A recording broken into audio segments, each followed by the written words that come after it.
Hi friends, welcome to Beautifully Bookish Bethany. In today's video, we're going to be talking about publishing houses and imprints. What are they? How do you know the difference? What are people talking about on BookTube when they talk about these things? I'm gonna cover as much of it as I can.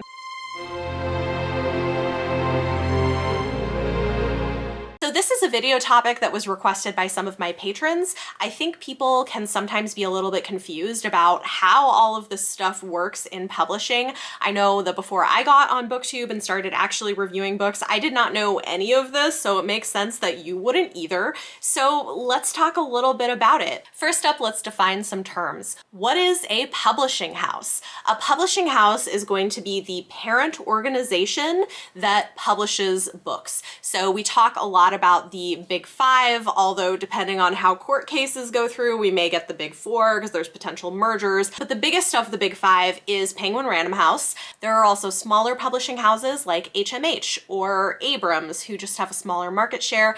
And there are small presses and indie publishers that are actually very small as opposed to mid-size. So you have kind of these different levels of publishers writ large. Now, falling underneath those larger publishers, you have a couple of different things.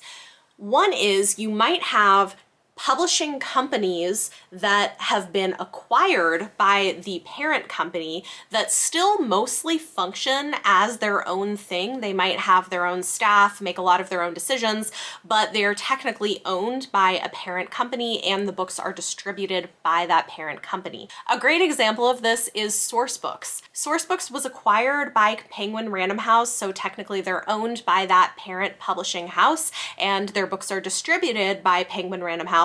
To be more specific, Penguin Random House acquired a 45% stake in Sourcebooks, so they don't own them outright, and Sourcebooks still counts as an independent publisher even though Penguin Random House does distribute their books and owns a significant portion of the company. They are based in Illinois, not in New York City where Penguin Random House's main offices are based, and they do make a lot of their own decisions and have their own staff. So depending on the size of the publishing house, you can have like different tiers of publishing houses as opposed to just imprints, okay?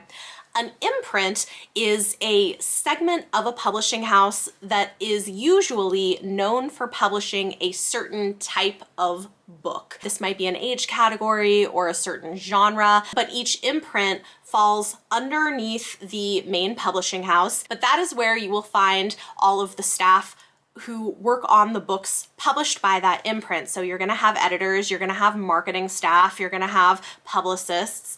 All of them are going to fall under that imprint. And in a case like Sourcebooks, where it's a publishing house that is technically underneath Penguin Random House, they also then have imprints. So we'll take Sourcebooks as an example.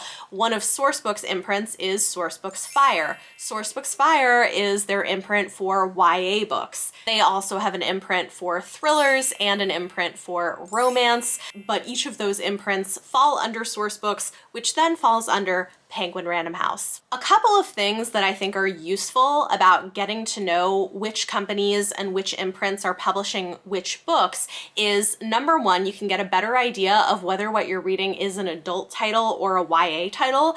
This is something that can often get misconstrued. Most imprints only publish one or the other. They will publish adult titles or they will publish teen titles. There are some exceptions to this and we'll get into that a little bit, but for instance, if you ever see a book published by Orbit, this is their logo, which you might notice on the side of a book, but The Killing Moon by N.K. Jemisin and all N.K. Jemisin titles pretty much are published by Orbit, which is the adult sci-fi fantasy imprint under Hachette. So in Orbit's case, you have Hachette as the parent publishing house, the imprint is Orbit, and Orbit only publishes adult titles. They do not publish YA, so if you ever see something from Orbit, you can know it is an adult title, even if it was written by a woman.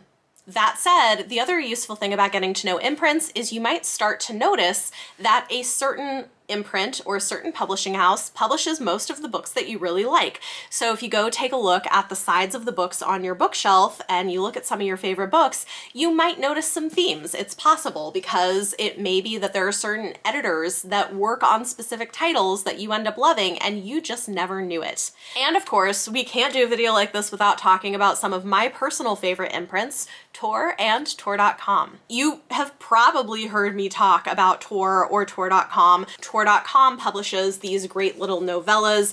This is their latest logo. Their old logo looks like a little rocket ship, so if you get one of their older titles, the logo will look different. But they tend to publish a lot of novellas, but not exclusively novellas. They also publish some full-length books like Gideon the Ninth by Tamsin Muir was a Tor.com title. Now, you might be wondering, what's the difference between Tor and Tor.com? I'll explain. When we're talking about Tor and Tordotcom, you should know that the parent company is Macmillan. Macmillan is the parent publishing house, and one of the sections of imprints is all of the Tor imprints. So that includes Tor Teen, Tor, Tor.com, and Tor Nightfire, and they all do different things. In general, they primarily publish speculative fiction, although not exclusively, especially with Tor Teen. Tor Teen is their YA imprint. It is primarily science fiction and fantasy, but they also publish some thrillers and some other things that get acquired, but you're gonna see mostly sci-fi, fantasy, and thrillers for a YA audience coming from Tor Teen. Tor, on the other hand, is their adult sci-fi and fantasy titles, and these tend to be their more traditional kinds of books. This is where you're gonna get your typical, traditional, non-experimental, full-length sci-fi and fantasy novels. That's typically what you're gonna see from Tor. So perhaps unsurprisingly, Tor.com is usually where you get a lot of experimental titles. They publish a lot of novellas. They publish books that are kind of taking risks in terms of writing style and structure that are outside of the norm. They also publish a lot of books by authors of color, Black, Indigenous, person of color authors, a lot of books by queer authors. This is not to say that Tor doesn't do that, because they do. They also publish those, but you are going to heavily find that in Tor.com. So if you are somebody who is looking for cutting edge, experimental, pushing the boundaries, sci-fi and fantasy, especially by queer or Black, Indigenous, or person of color authors, you are going to want to get really familiar with Tor.com because you're going to find a lot of books there that you are going to love. Their newest imprint is Tor Nightfire. An example of a publication from that is Nothing But Blackened Teeth by Cassandra Khaw. Unsurprisingly, perhaps this is a imprint for horror and some thrillers, but mostly horror. So Tor Nightfire, and this is the Tor Nightfire symbol. One thing to note that's kind of interesting is that there is a lot of crossover in marketing and publicist teams. So a lot of the publicists that I work with work for multiple titles across any of those sort of Tor imprints. Now, you might be thinking to yourself, so is Tor Teen the only YA published by Macmillan? No, it is not. So there is a whole division of Macmillan that's Mac Kids, Macmillan Kids, that does YA and children's literature, and Fierce Reads is the sort of outward-facing marketing and publicity arm of YA publishing at Macmillan. So they may work a little bit with some of the Tor Teen titles, but primarily they're going to be working with other YA imprints. And there are a variety of these. Swoon Reads titles actually come out through them. There's a bunch. Like, there's a bunch of different. Wednesday Books is also published through Macmillan, and they're sort of their own thing. They primarily release YA and crossover titles.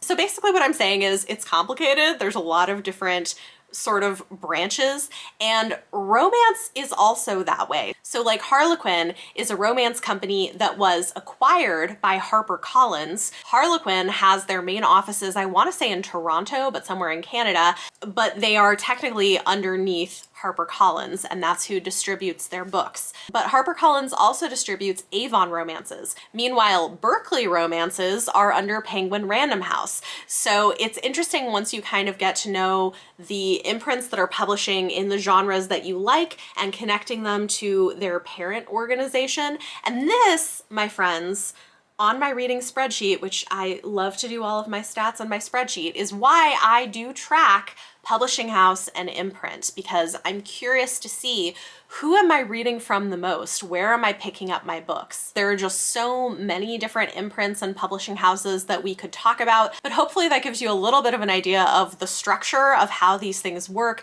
what I and other booktubers are talking about when we refer to publishing houses or when we refer to imprints. And I would encourage you to go take a look at your own bookshelves and see, who are you reading books from? It's really interesting to find out. 2 ways to do this. Number 1, you can look at the spine of your book. You're probably going to see the imprint title on the spine. Obviously, in this case, we have Orbit, but you can also look at the copyright page and it's going to tell you who the publishing house is. So in this case, it says Orbit under Hachette Book Group. So we know that the larger publishing company is Hachette and the imprint is Orbit. So that is how you can find out that information for your own books if you are curious. I hope this explained some things and gave you a little more context. I would love to hear from you. Talk to me in the comments down below. Let me know any of your thoughts or feelings on anything I talked about in this video. And question of the day, I have 2 things that I'm going to ask from you. Number 1, go take a quick peek at some of your favorite books and let me know what's one of your favorite imprints that you tend to read a lot of things from. It's like an interesting thing to go and figure out. So go check that out and let me know. And number 2, let me know if you have any other questions related to this topic or questions about publishing and how things work that you're confused about. Maybe I'll make a series of videos about this, but I hope this video helps and I would love to hear from you in the comments down below. If you guys like this video, it does help if you give it a thumbs up. Subscribe if you want to see more. Thank you all so much for watching, and I will see you next time.